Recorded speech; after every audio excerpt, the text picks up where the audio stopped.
بسم اللہ الرحمن الرحیم۔ ساری تعریف اللہ کے لیے، درود اور سلام محمد اور آل محمد کے لیے۔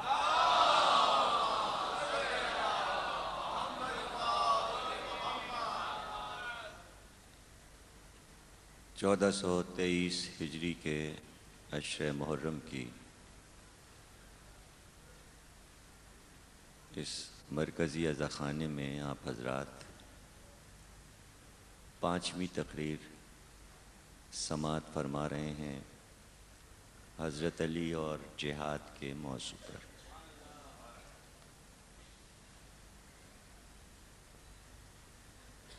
جہاد مسلسل ہے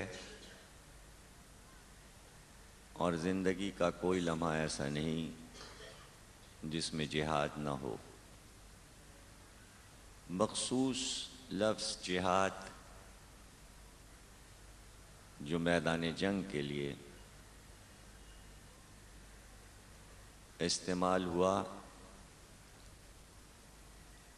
وہ جہاد دفاعی تصور کیا جاتا ہے ختمی مرتبت کی زندگی میں، اور ان کی اولاد نے جو جہاد کیے، اور یہ طے ہے کہ فتوحات اور جہاد میں بہت فرق ہے۔ فتوحات ہوس ملک و مال ہے اور جہاد فی سبیل اللہ ہے۔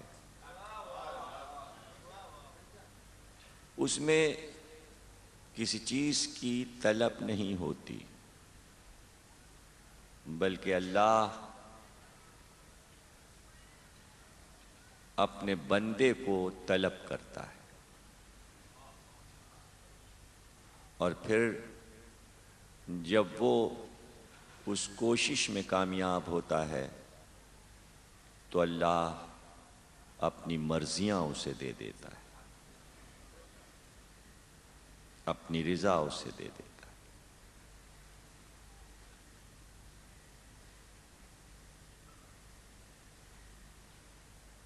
علی جہاد جو کرتے تھے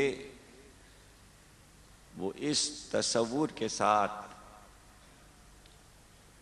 کہ میں میدان جنگ میں فتح کرنے نہیں جا رہا ہوں، بلکہ میں اپنی جان فدا کرنے جا رہا ہوں، اور ہر لڑائی میں یہ خواہش کرتے کہ مجھے شہادت نصیب ہو۔ علی شہادت کے خواہش مند تھے، اس لیے میدان جنگ میں جاتے تھے۔ یہ دوسری بات ہے کہ اللہ نے اپنے اس بندے کو اپنی طاقت عطا کر دی تھی، اپنی خصوصی طاقت، اور اس طاقت کا یہ نتیجہ تھا کہ کوئی بھی اگر علی کے مقابل آ جائے تو یہ بات دنیا کے کسی بہادر کے لیے نہیں ہے، کسی شجاع کے لیے نہیں ہے، کہ جو علی کے مقابل آیا وہ علی کے وار سے بچ کے نہیں گیا، اور یہ بھی نہیں ہے کہ وار لگ گیا وہ زخمی ہو گیا اور پھر بچ گیا، علاج کروا لیا، نہیں، ذوالفقار کی ہوا بھی اگر لگ گئی اسے تو بس پھر وہ مر گیا، وہ جان سے گیا۔ کسی نے مولا کائنات سے پوچھا کہ جو پہلوان آپ کے مقابل آتا ہے وہ آپ کی تیغ کے نیچے آ کر ذبح ہو جاتا ہے، اس کی کیا وجہ ہے؟ بڑے بڑے پہلوان جن کے بارے میں یہ سنا ہے کہ وہ کبھی میدان جنگ میں مفتو نہیں ہوئے، ہمیشہ فاتح رہے، لیکن جب وہ آپ کے مقابل آئے تو وہ مارے گئے، قتل ہوئے۔ تو آپ نے فرمایا یہ ایک راز ہے، جاننا چاہتے ہو تو بتا دیں۔ جب ہم میدان جنگ میں جاتے ہیں اور کوئی ہمارے مقابل آتا ہے وہ ہمیں مارنے، ہمیں قتل کرنے، لیکن جب اس کی نظریں ہماری نظر سے ٹکراتی ہیں، وہ ہماری طرف دیکھتا ہے، تو اس پہلوان کا پورا سراپا، اس کا رواں رواں، اس کا دل، اس کا دماغ، اس کے بدن کا ہر حصہ اس سے پکار پکار کے کہتا ہے جا، اور جا کے علی کے ہاتھ سے قتل ہو جا۔ وہ آتا ہے اور قتل ہو جا، جا کے علی کے ہاتھ سے قتل ہو جا، وہ قتل ہو جاتا۔ اور کبھی بھی کوئی بڑا پہلوان، کوئی بڑا سورما، کوئی بڑا شجاع اور کوئی بہت بڑا لشکر جب بھی اسلام کے مقابل آیا تو رسول اللہ نے کبھی ایسا نہیں کیا کہ اصحاب سے کہا ہو کہ جاؤ ان کے مقابل جا کر جہاد کرو۔ اور جب مارکا گرم ہو جاتا اور جہاں جان بچانے کے بھی لالے پڑ جاتے تو جناب فاطمہ زہرا صلوات اللہ سلام علیہا خطبہ فدق میں دربار میں فرماتی ہیں کہ جب جنگ کی آگ بھڑکتی تھی تو تم سب کو میرے بابا اپنی ابا کے سائے میں لے لیتے تھے اور میرے شوہر کو بھڑکتی جنگ کی آگ میں بھیج دیتے تھے۔ ہمیشہ جب بھی لشکر اسلام کے مقابل لشکر آئے تو تم کو نہیں بھیجا، علی کو بھیجا۔ جب بھی جنگ کی آگ میں، اور اس وقت جب علی کو میرے بابا بھیجتے تھے میدان جنگ میں تو تم لوگ آپس میں باتیں کرتے تھے، چیمی گوئیاں کرتے تھے اور یہ کہتے تھے آج تو علی کا بچنا مشکل ہے، آج تو علی کا بچنا مشکل ہے، آج تو علی کا لاشا آئے گا، ایسا پہلوان آیا ہے۔ لیکن جب میرا شوہر مقابل کا سر لے کر آتا تو تمہارے چہرے اتر جاتے تھے۔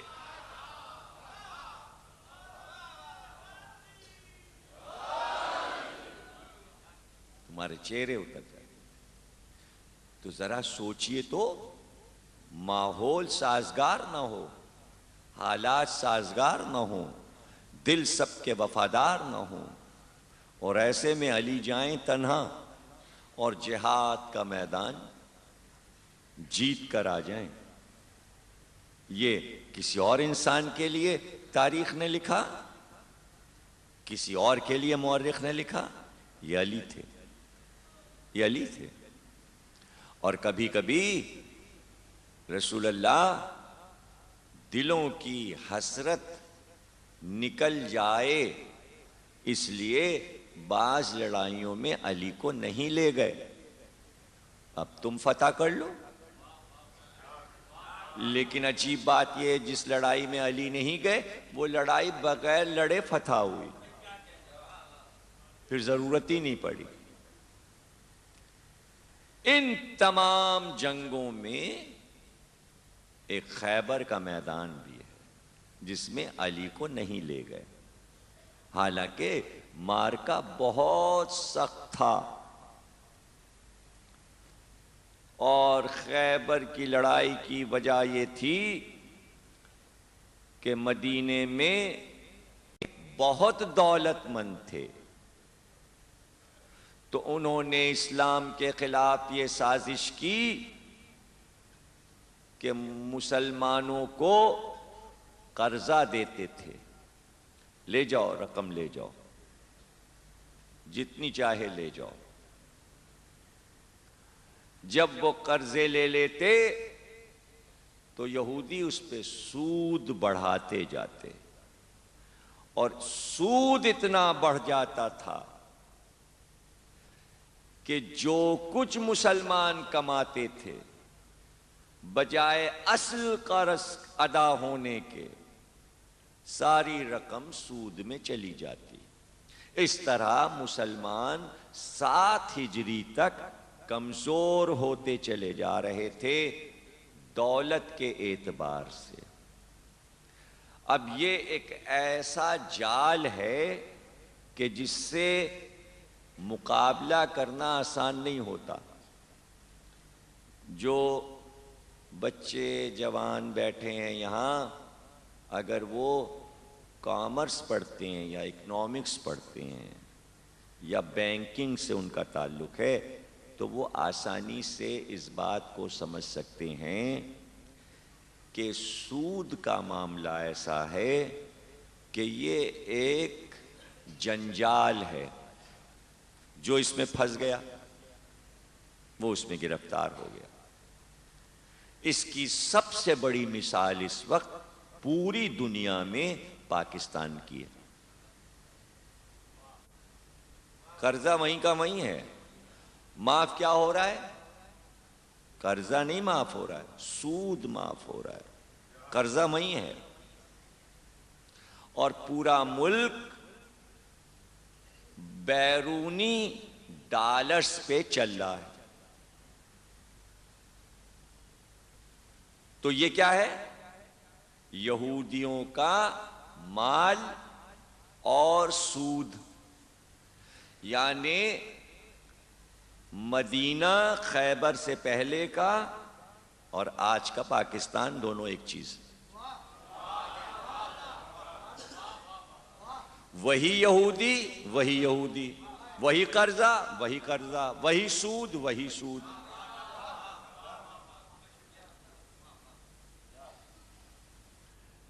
اب کیا کریں رسول اللہ؟ اس نظام کو سنبھالنا مشکل تھا۔ اسلام کا اپنا تو کوئی سکہ تھا نہیں، سکہ کوئی نوٹ تو چھپتا نہیں تھا کہ وہ سکہ پھیلا کے کچھ کنٹرول کیا جاتا، اکنامکس کے ذریعے کچھ کنٹرول ہوتا۔ تو اللہ نے اپنے حبیب پر وحی کی کہ ہم تم سے یہ کہتے ہیں کہ اس کا علاج ایک ہے، اور وہ یہ ہے کہ جتنے یہودی مدینے میں رہتے ہیں سب کو نکال باہر کرو۔ قرآن میں حکم آ گیا، حضور نے حکم دیا سارے یہودی یہاں سے نکل جائیں، مدینہ خالی کر دیں۔ یہودی سمجھ گئے کہ اس اعلان کا مطلب یہ ہے کہ اگر نہیں جائیں گے تو تہہ کر دیے جائیں گے، اس لیے جائیں۔ سارے یہودی پورا مدینہ خالی کر کے بھاگ گئے، چلے گئے۔ اب مدینے سے نکالے گئے تو انہوں نے جہاں جہاں یہودی آباد تھے، تبوک میں، طائف میں، حجاز میں، جہاں جہاں آباد تھے سب کو خط لکھ کے کہا سب ایک جگہ اکٹھا ہو جاؤ، ایک جگہ جمع ہو جاؤ۔ اور مدینے سے 90 میل دور خیبر کے مقام پر انہوں نے پڑاؤ ڈال دیا، اور سارے یہودیوں کو ایک جگہ بلا کر کہا ایک جگہ رہو، خطرہ ہے مسلمانوں سے۔ یہ کب کی بات ہے؟ ہجری 1 سے لے کے ہجری 7 کے اندر کی، 6 سال کے اندر کا سارا معاملہ ہے۔ جنگ عظیم کے بعد پہلے یہودی روس میں رہتے تھے، یورپ میں رہتے تھے، جرمنی میں بہت زیادہ تھے، اور انگلینڈ میں رہتے تھے، امریکہ میں رہتے تھے۔ جہاں جہاں رہتے تھے وہاں وہاں کی قوم ان سے عاجز تھی اس بینکنگ کے مسئلے میں۔ جنگ عظیم کے بعد عیسائیوں نے یہ فیصلہ کیا کہ تمام یہودیوں کو ایک جگہ جمع کر کے سب اپنے ملک سے نکال دیں اور ان کا ایک ملک بنا دیں۔ کہاں آباد کریں؟ ان کو فلسطین میں لے جا کے ایک زمین پر آباد کر دو۔ جب وہ وہاں آباد ہو گئے تو سن 50 میں انہوں نے یہ اعلان کر دیا کہ یہ ہمارا ملک ہے، اور اس کا نام اسرائیل رکھ دیا۔ چھوٹی سی پٹی ہے وہ اسرائیل۔ اسرائیل حضرت یعقوب کا لقب تھا۔ حضرت یعقوب کے سب سے بڑے بیٹے کا نام یہودا تھا، ان کی نسل یہودی کہلاتی ہے، یہودا سے یہودی۔ یہ 12 قبیلے تھے، حضرت یعقوب کے 12 بیٹے تھے، 12 بیٹوں کی اولاد یہودیوں کے 12 قبیلے بنے۔ 12 میں سے 11 ایک جگہ رہے اور ایک قبیلہ کہیں غائب ہو گیا، چھپ گیا۔ وہ حضرت یوسف بن امین کی نسل سے تھے۔ چلتے چلتے ملک شام سے ہجرت کرتے کرتے جانے کہاں غائب ہو گئے۔ بہت دنوں کے بعد پتہ چلا کہ یہ قبیلہ یہودیوں کا 12واں قبیلہ غائب ہو کر افغانستان میں جا کر آباد ہو گیا۔ چونکہ وطن سے نکلے تھے اس لیے راتوں دن چیخ چیخ کر رویا کرتے تھے، روتے تھے۔ دیکھیں یہودی روتا ہے۔ جب فلسطین میں بیت المقدس میں ہیکل سلیمانی کے سامنے یہودی جاتے ہیں تو دیوار کے پاس بیٹھ کے روتے ہیں۔ روتے کس بات پر ہیں؟ کہ ہمارا ملک حضرت موسیٰ کے دور میں جتنا بڑا تھا اور سلطنت ہماری جیسی تھی، پروردگار ہم کو وہ سلطنت واپس کر دے۔ اپنی سلطنت چھننے پر رو رہے ہیں، اور ہیکل دیوار سلیمان کے پاس اس کا نام ہے دیوار گریا۔ تو 11 قبیلے تو دیوار گریا میں رو رہے تھے اور ایک قبیلہ یہاں رو رہا تھا۔ تو قریب کا ملک ایران تھا، تو اتنا روتے تھے کہ رونے کی آوازیں ایران تک آتی تھیں۔ سب مل کے روتے تھے نا، پوری قوم۔ تو فارسی میں ایران والے کہتے تھے فغاں کر رہے ہیں، فغاں، یہ قوم فغاں کر رہی ہے۔ فغاں کی جمع ہے افغاں، تو ان کا نام ہی پڑ گیا افغان، یعنی رونے والے لوگ۔ خامخواہ ہمارے اوپر الزام ہے کہ ہم روتے ہیں۔ کون نہیں رو رہا؟ سبھی رو رہے ہیں۔ فرق یہ ہے کہ ہم نبی کے نواسے کو رو رہے ہیں، کسی سلطنت کو نہیں رو رہے ہیں۔ مال اور دولت پہ نہیں رو رہے ہیں، کچھ طلب نہیں کر رہے ہیں، بلکہ آنسوؤں کا خراج دے رہے ہیں اس میں۔ تو عادات میں، اطوار میں، شکل میں، صورت میں، ناک، آنکھ، چہرہ، قد و قامت، ان کا اور ان کا سب ایک ہے۔ پرانی دشمنی چلی آ رہی ہے۔ سوال یہ ہے کہ 11 سے چھپ کر یہ 12واں قبیلہ غائب کیوں ہوا تھا؟ اس لیے کہ 11 کے 11 ایک کے دشمن ہو گئے تھے، اس لیے چھپ گئے تھے۔ جہاں پتہ پاتے ہیں کہ یہ ہے تو وہ 11 مل کے مارنے لگتے ہیں۔ تو یہ آپس کی لڑائی ہے، آپس کی لڑائی۔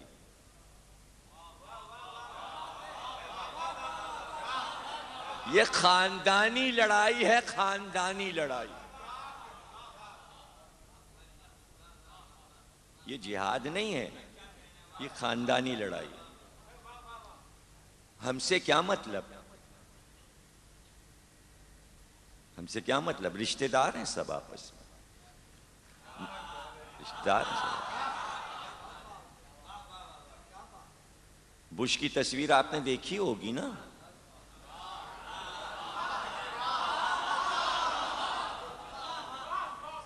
دیکھیے لگ رہے تھے نا بھائی،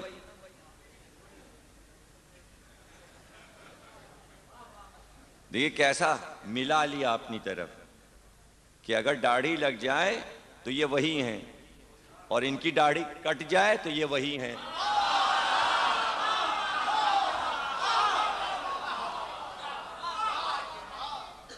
کتنی جلدی ہے، کتنی جلدی چھلی ہے، آپ نے تو دیکھا ہوگا، رکھنے کی بھی جلدی اور کاٹنے کی بھی جلدی۔ تو یہ مسئلہ اس وقت بڑا عالم اسلام کے لیے پریشان کن ہے کہ اسلامی ملک یہودیوں کے چنگل سے کیسے نکلیں۔ اس کی صرف ایک ترکیب ہے کہ تمام عالم اسلام خیبر کی لڑائی پر ریسرچ کر کے سب کو یہ بتائیں کہ خیبر کی لڑائی کیا تھی، جہاد اسلامی خیبر میں کیسے ہوا اور کیا مقاصد تھے۔ خیبر میں سب جا کے آباد ہو گئے، اتنی دولت تھی ان کے پاس، اتنی دولت تھی صدیوں کی، بنی اسرائیل صدیوں کی دولت تھی، بڑی حکومتیں انہوں نے کی تھیں۔ تو اس دولت سے خیبر کے مقام پر انہوں نے پہاڑیوں میں پتھر کاٹ کاٹ کر 7 عدد قلعے بنائے، 7 قلعے بنائے، جس میں سب سے پہلا قلعہ خیبر تھا، پھر اس پہ ایک اور قلعہ، پھر اس پہ ایک اور قلعہ، جیسے جیسے پہاڑی پہ چڑھتے جائیں، آخری قلعہ تھا قلعہ قموس، اور حاکم جو تھا وہ قلعہ قموس میں رہتا تھا، حی بن اخطب،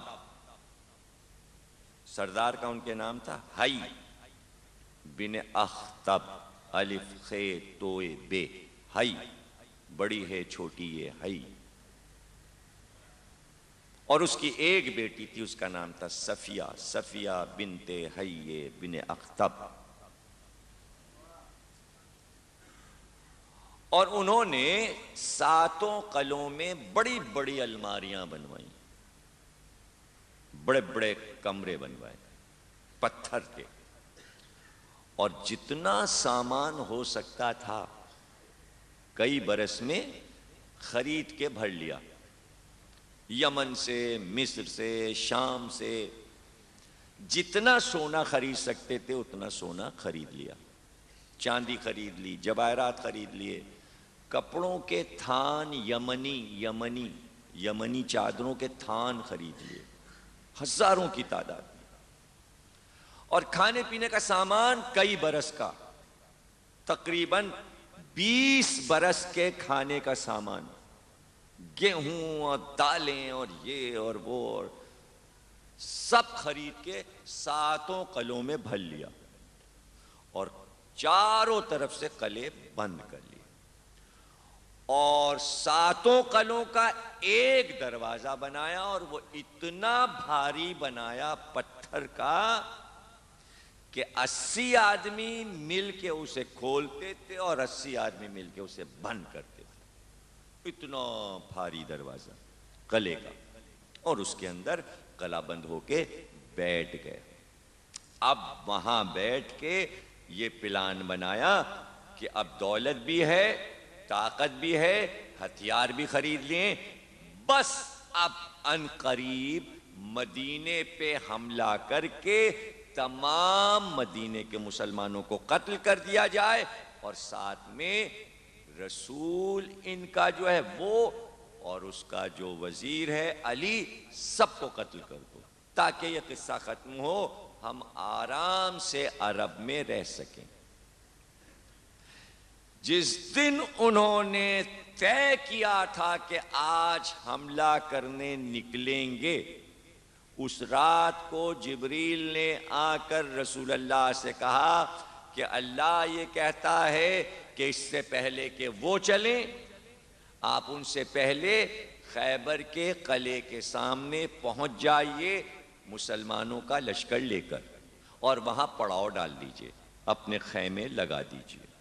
بس صرف قلعہ خیبر کے سامنے جا کے اپنا جاہو حشم دکھا۔ اب 7 ہجری ہو گئی، 7 برس ہو گئے اسلام کو آئے ہوئے، بہت لوگ مسلمان ہو گئے، لشکر کافی بڑا ہو گیا، اور کچھ مال و اسباب بھی تھا کہ گھوڑے بھی آ گئے، اونٹ بھی آ گئے، خچر بھی آ گئے،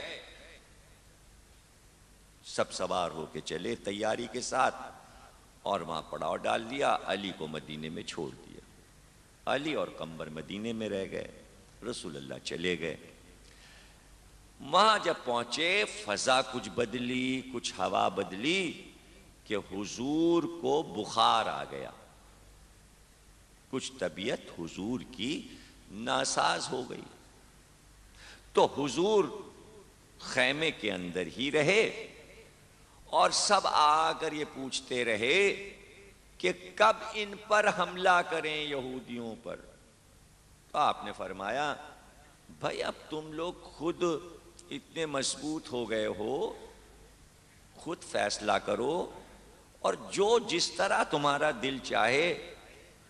ابھی میں تو خیمے سے نکل نہیں سکتا، اس لیے کہ بخار ہے مجھے شدید، اب تم جو سمجھو وہ کرو۔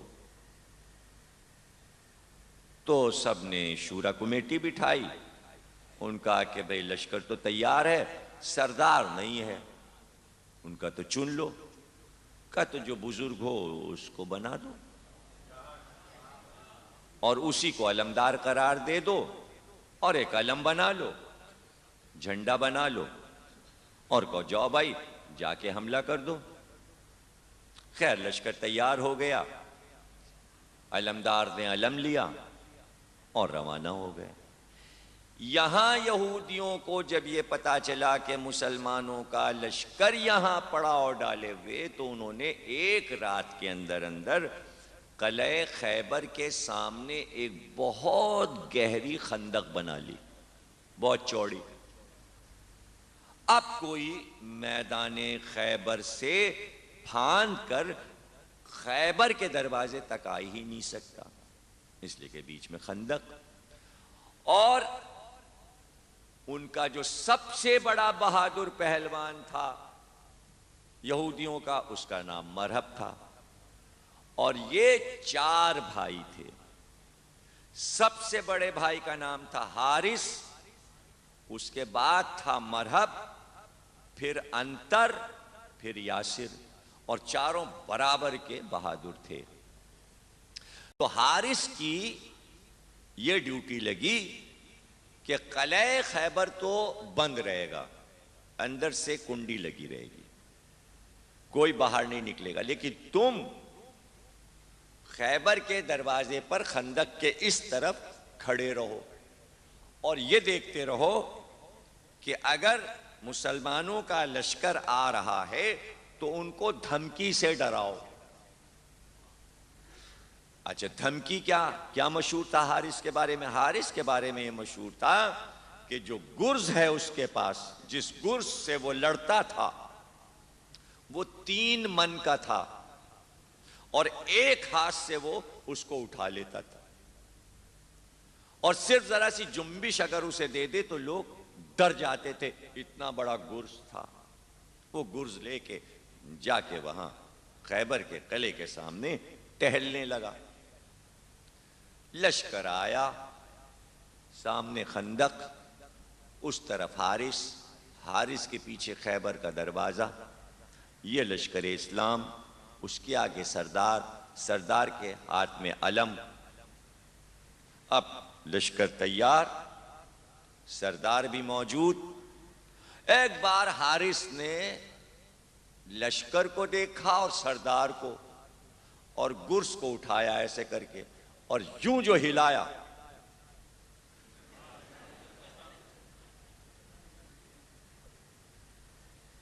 وہ سمجھے آ گیا، سر پہ آ گیا واپس، اتنی تیز واپسی کہ گرد اٹھتی تھی، گھوڑا سواروں کے بھاگنے کی تیز مٹی اڑتی تھی۔ اب کون جائے، اب کون جائے؟ اب یہ جائیں، ہم تو ہو آئے، انہیں بھی علم دے دیا، ان کی بھی اسی طرح واپسی ہو گئی دھمکی سے۔ اب کون جائے؟ اب یہ جائیں، وہ بھی گئے، ان کی بھی واپسی۔ اس آؤ جاؤ میں 39 دن گزر گئے، 30 اور 9 39 دن گزر گئے۔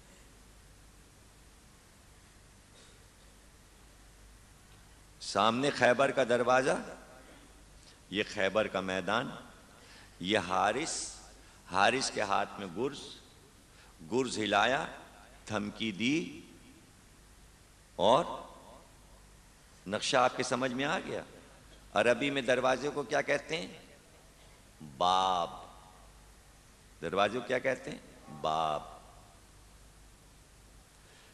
غالب نے مشاعرے میں ایک غزل پڑھی، اس غزل میں ایک شعر پڑھا، اور شعر آپ کے سمجھ میں فوراً آ جانا چاہیے۔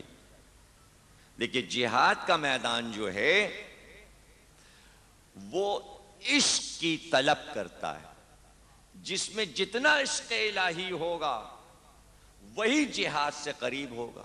اگر عشق الہی نہیں ہے تو وہ جہاد نہیں کر سکتا۔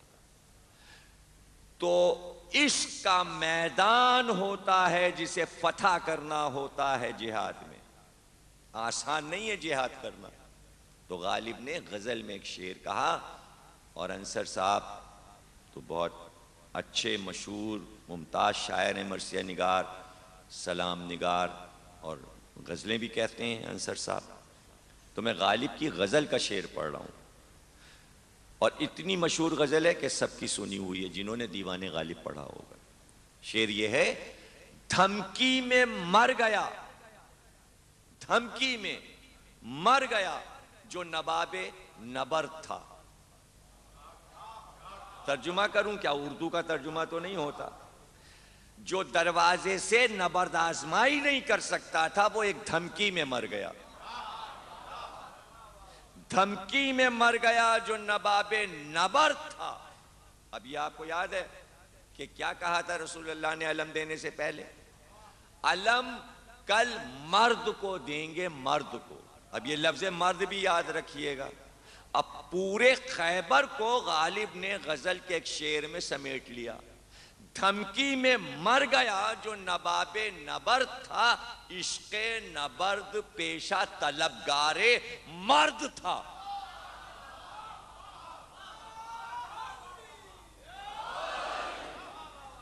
عشق نبرد پیشہ طلبگار مرد تھا۔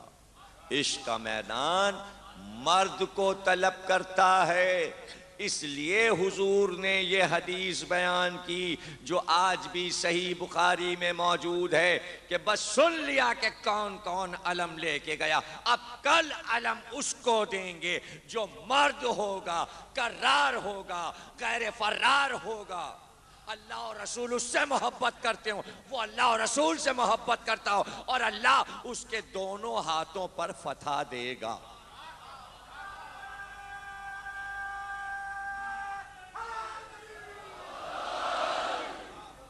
کل دیں گے علم مرد کو۔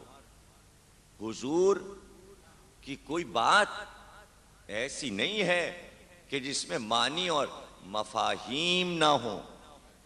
مرد کی ضد کیا ہے؟ آئے کہیں سے جواب آیا؟ یعنی مرد کے اپوزٹ کیا ہوتا ہے؟ دیکھ لیجئے، سب عورت بول رہے ہیں، بعد میں ہم سے کچھ نہ کہیے گا۔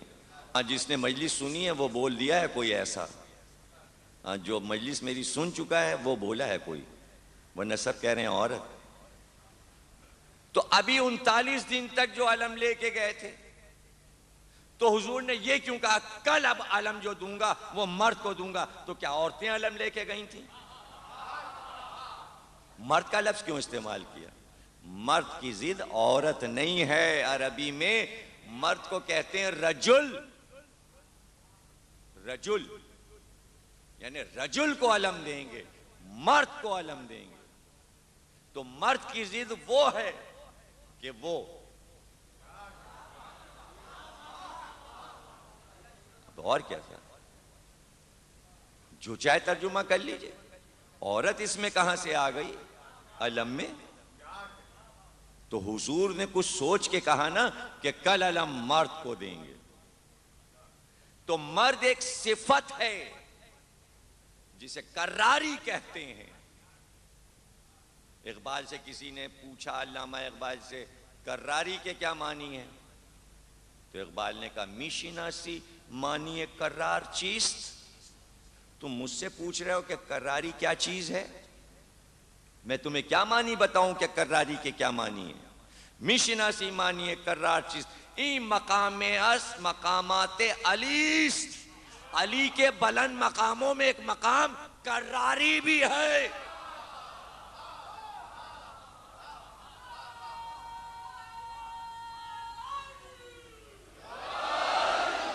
تو جہاد کی شرطیں بتا دیں بھئی۔ اب تقریر سن چکے آپ، میں خاتمے پہ آ گیا۔ خیبر آج تھوڑی پڑھوں گا، میں کل پڑھوں گا خیبر۔ آپ کیا سمجھ رہے تھے خیبر ایک دن میں ہو جائے گی؟ کمال کرتے ہیں آپ۔ اگر خندق ایک دن میں ہو گئی تو خیبر بھی ایک دن میں ہو جائے گی۔ 3 دن لگتے ہیں خیبر پڑھنے میں، اور کیا۔ اب تو خاتمے پہ تقریر ہو گئی، ابھی تو خیبر شروع بھی نہیں ہوئی۔ کیا صفات بتائیں نبی نے؟ جہاد کی صفات بتائیں۔ جہاد وہ کرے جو مرد ہو، کرار ہو اور فرار اختیار نہ کرے۔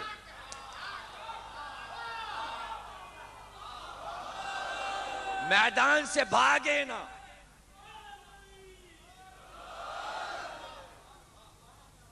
اور کیا شرط بتائی؟ میدان میں جمع رہے، کرار، بڑھ بڑھ کے حملے کرے، چھپے نہ، چھپائے نہ اپنے آپ کو، بھاگے نہ، فرار نہ ہو۔ پھر کیا شرط بتائی؟ اللہ اور رسول اس سے محبت کرتے ہوں۔ یہ شرط پہلے لگا دی، ورنہ یہ دعویٰ تو سب کرتے ہیں کہ ہم اللہ اور رسول سے محبت کرتے ہیں۔ وہ اللہ اور رسول سے محبت کرتا اور اللہ اور رسول اس سے محبت کرتے ہیں۔ اور جب اللہ اور رسول اس سے محبت کریں گے تو اسے تباہ نہیں ہونے دیں گے میدان جہاد میں۔ اور فتح ملتی ہے مجاہد کو ایک ہاتھ پر نہیں، دونوں ہاتھوں پر۔ یہ شرائط ہوں تب جہاد ہوتا ہے۔ اب لوگ بڑے اطمینان میں تھے کہ یہاں علی تو ہے ہی نہیں، کچھ بھی کہیں رسول اللہ یہ سب ہمارے لیے کہہ رہے ہیں۔ وہم و گمان میں بھی نہیں تھا، بھئی علی آئے نہیں تھے تو سب یہ سمجھے تھے یہ ہماری فضیلتیں بیان ہو رہی ہیں، ہم ہی میں سے کسی کو علم ملے گا، ہم ہی میں سے کسی کو علم ملے گا۔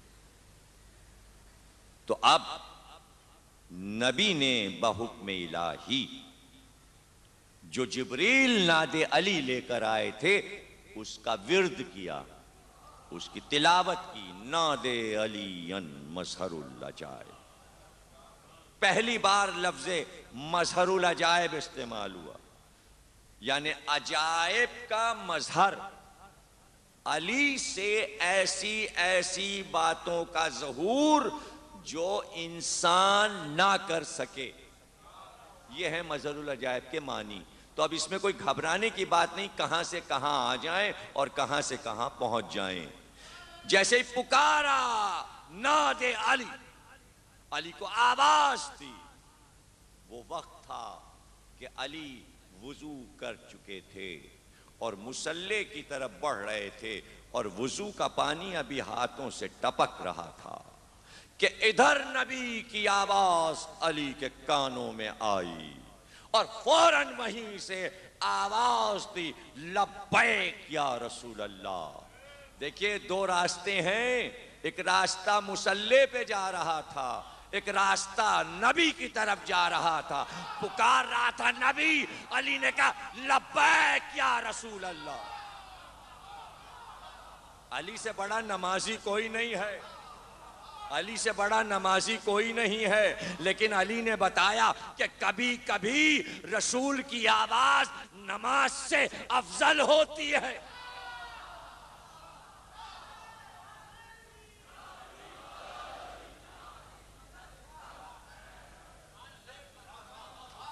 رسول پکاریں، رسول پکاریں، لبیک یا رسول اللہ، قمبر گھوڑا لا اور ذوالفقار لا، کمبر گھوڑا لایا، ذوالفقار پیش کی، علی نے کمر میں ذوالفقار لگائی، ذوالجناح پہ سوار ہوئے۔ کمبر نے کہا مجھے اکیلے چھوڑ کے جا رہے ہیں؟ کہ پکڑ لے رکاب کو مضبوط، آنکھیں بند کر، گنتی گن 1 سے 10 تک، جب 10 پورے ہوں تو آنکھ کھولنا۔ کمبر کہتا ہے میں نے آنکھ بند کی، 1 سے 10 تک گنا، علی نے کہا آنکھیں کھول، اب کمبر کہتا ہے میں نے آنکھیں کھولا تو خیبر کا میدان تھا، رسول کا خیمہ۔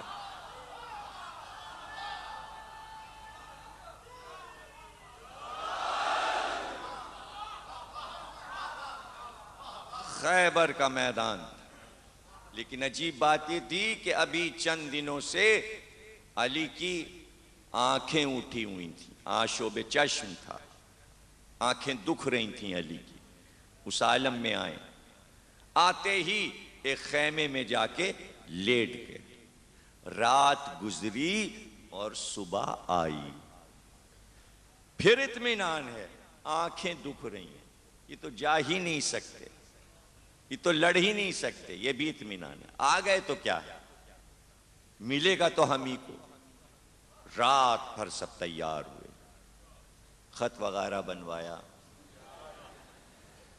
کپڑے بدلے، عطر لگایا، رسول علم دیں گے میں ایوارڈ کے۔ صبح ہوئی، علم سجایا گیا،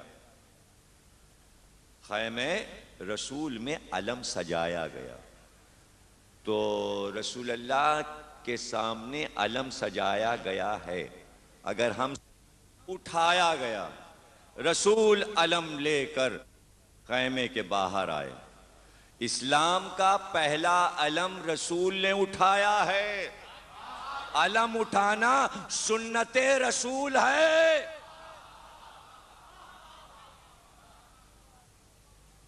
علم لے کے آئے، باہر آئے، اور گرد پورا جلوس ہے، پورا مجمع ہے، تو علم کے ساتھ جلوس رسول کے دور میں بھی تھا، آگے علم پیچھے جلوس، اور اس علم کو پانے کے لیے پوری رات سب جاگے، تو علم اٹھنے سے پہلے شب بیداری بھی ہوتی ہے،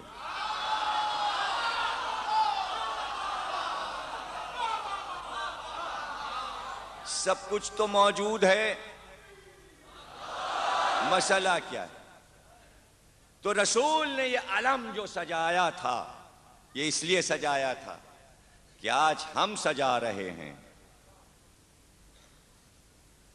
تو اگر ہمارے بعد حسین سجائیں تو حسین منی و انا من الحسین، وہی علم ہوگا جو کربلا میں حسین سجائیں گے، اور وہ علم عاشور کو سجا، اور جب سجایا گیا علم تو حسین نے حضرت زینب سے پوچھا یہ علم کس کو عطا کیا جائے؟ ایسے میں زینب کے دونوں بچے علم کے پھریرے کے نیچے آ کے کھڑے ہو گئے، زینب نے بچوں کو دیکھا تو میرنیس کہتے ہیں زینب نے تب کہا تمہیں اس سے کیا ہے کام، کیا دخل مجھ کو، مالک و مختار ہیں امام، دیکھو نہ کیجیو بے ادبانہ کوئی کلام، بگڑوں گی میں جو لوگ زباں سے علم کا نام، جاؤ بس الگ کھڑے ہو ہاتھوں کو جوڑ کے، کیوں آئے ہو یہاں علی اکبر کو چھوڑ کے؟ سر کو ہٹو بڑھو نہ کھڑے ہو علم کے پاس، ایسا نہ ہو کہ دیکھ لیں شاہ فلک اساس، کھوتے ہو اور آئے ہوئے تم میرے حواس، بس قابل قبول نہیں تمہاری یہ التماس، رونے لگو کہ تم جو برا یا بھلا کہوں، اس ضد کو بچپنے کے سوا اور کیا کہوں، عمر قلیل اور ہوس منصب جلیل، اچھا نکالو قد کے بھی بڑھنے کی کچھ سبیل، ماں صدقے جائے گرچہ یہ ہمت کی ہے دلیل، ہاں اپنے ہمسینوں میں تمہارا نہیں عدیل، لازم ہے سوچے غور کرے پیشو پس کرے، جو ہو سکے نہ کیوں بشر اس کی حوث کرے، ان ننھے ننھے ہاتھوں سے اٹھے گا یہ علم، چھوٹے قدوں میں سب سے سینوں میں سبوں سے کم، نکلے تنوں سے سبط نبی کے قدم پہ دم، یہی عہدہ یہی منصب یہی حشم، رخصت طلب اگر ہو تو یہ میرا کام ہے، ماں صدقے جائے آج تو مرنے میں نام ہے، پھر تم کو کیا گر بزرگ تھے فقر روزگار، زیبا نہیں ہے وصف اضافی پہ افتخار، جوہر وہ ہیں جو تیغ کرے آپ آشکار، دکھلا دو آج حیدر و جعفر کی کارزار، تم کیوں کہو کہ لال خدا کے ولی کے ہیں، فوجیں پکاریں خود کہ نواز علی کے ہیں، کیا کچھ علم سے تھا جعفر طیار کا نام، یہ بھی تھے قطائے رسول فلک مقام، بگڑی لڑائیوں میں بنائے انہی سے کام، کھینچتے تھے تیغ تو ہلتا تھا روم و شام، بے جاں ہوئے تو حق نے ثمر دیے، ہاتھوں کے بدلے حق کے جواہر کے پر دیے، لشکر نے 3 روز ہزیمت اٹھائی جب بخشا علم رسول خدا نے علی کو، تب مرحب کو قتل کر کے بڑھا جب وہ شیر رب در بند کر کے قلعے کا بھاگی سپاہ سب اکھڑا، وہ یوں گراں تھا جو در سنگے سخت سے جس طرح توڑ لے کوئی پتا درخت سے،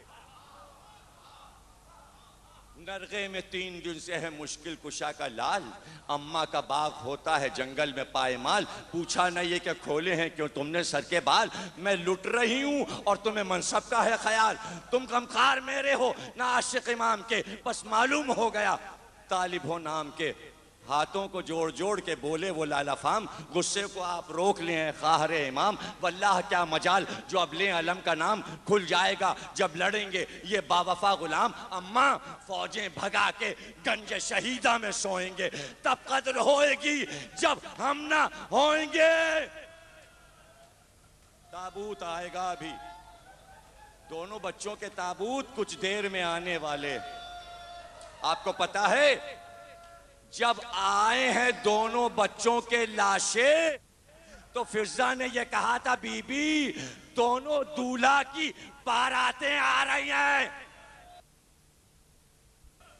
زینب کے دونوں لال کربلا میں دولہا بن گئے، صحرا نہیں تھا لہو کی دھاروں کا صحرا سر، انتظار کر رہے تھے ماموں جان آنے والے ہیں، ماموں جان آنے والے، ایک کا لاشا عباس نے اٹھایا، ایک کا لاشا علی اکبر نے اٹھایا، دونوں کے لاشیں لے کر عباس و علی اکبر چلے، ساتھ ساتھ حسین تھے قاسم تھے، ایک بار فضا نے آواز دی بی بی کے بچوں کے لاشیں آ رہے ہیں، شہزادوں کے لاشیں آ رہے ہیں، خیمے کا پردہ فضا نے الٹا، بیبیاں در خیمہ پر تھیں، سب یہ سمجھ رہے تھے زینب بہت روئیں گی، زینب بہت ماتم کریں گی، زینب بال کھول دیں گی، لیکن جب پتا چلا بچوں کے لاشیں آ رہے ہیں تو ایک بار بی بی نے اپنی پیشانی کربلا کی زمین پر رکھ کر سجدہ کیا کہ پروردگار تیرا شکر ہے کہ تو نے قربانی کو قبول کر لیا، بچوں کے لاشیں آ گئے، بچوں کے لاشیں آ گئے، اب جو لاشیں لا کر رکھے گئے دونوں لاشوں کے درمیان آ کر زینب بیٹھی، آن کو دیکھا محمد کو دیکھا کہ تم نے سرخرو کیا، تم نے بزرگوں کی محنت کو کامیاب کیا، ارے کیوں نہ ہو جعفر کے پوتے ہو، کیوں نہ ہو علی کے نواسے ہو، اور اس کے بعد کا بھیا لاشیں لے جائیے، میں تو صدقہ دے چکی تھی، اب گھر میں صدقہ نہ رکھیے، لاشوں کو لے جائیے، بچوں کے سر کٹے زینب اسیر ہوئی مگر آن محمد کو نہ روئیں۔ تقریر کا آخری جملہ آ رہا ہے، اب ماتم کے لیے آپ تیار رہیے گا، اور دونوں بچوں کے ابھی لاشوں کی شبیہ آئے گی اور آپ گریہ کریں گے، اللہ اللہ زینب کا ایثار، بی بی کا ایثار، بی بی کی قربانیاں۔ قید خانہ شام میں اون محمد کو نہیں پکارا، قید سے چھوٹیں مگر نہیں روئیں، کربلا آئیں مگر اون محمد کو یاد نہیں، مگر جب مدینے واپس آئیں اور اپنے گھر میں گئیں تو ایک بار نظر پڑی، یہاں اون سوتا تھا، یہاں محمد سوتا تھا، ایک بار